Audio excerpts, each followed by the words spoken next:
فبأي آلاء ربكما تكذبان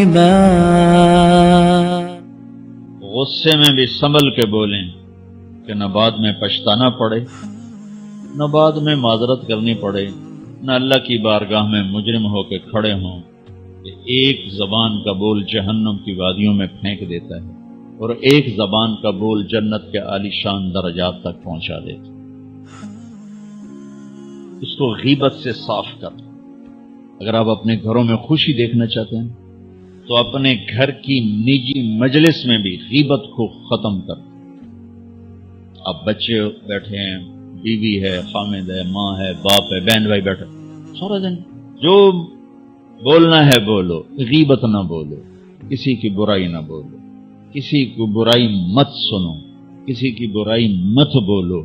آپ کے دلوں کو اللہ سکون دے دے، نہ دیکھو، نہ بولو، نہ سنو، تو آپ کے دل پرسکون ہو جائیں۔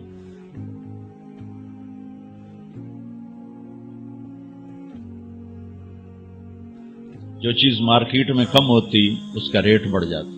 یہ جو میں آپ کو دین کی صفت بتا رہا ہوں یہ مارکیٹ میں ہے ہی کوئی نہیں، پھر کے بتا رہا ہوں، دنیا پھر کے بتا رہا ہوں، مارکیٹ میں یہ سودا کوئی نہیں۔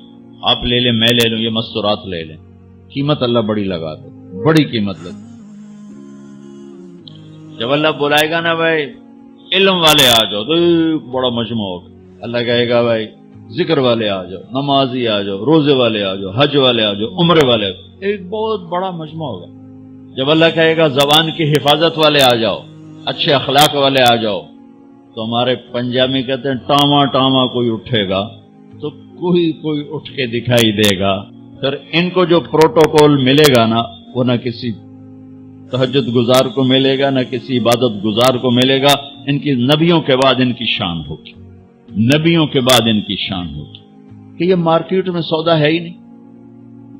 تو آپ سب سے کہتا ہوں پوری زندگی سے، میں صرف حج سے متعلق بات نہیں کر رہا ہوں، میری آپ کی پوری زندگی کو خوبصورت بنانے والا عمل عرض کر رہا ہوں کہ اس زبان کو خوبصورت بول کا عادی بنائیں یا ٹیپ لگا دیں تو چپ ہو جائیں، ضرورت کی بات کرو، ہنسی مذاق کی بات کرو، دل دکھانے کی بات، بے عزت مت کرو کسی ذلیل، نہ نوکر کو نہ نوکرانی کو۔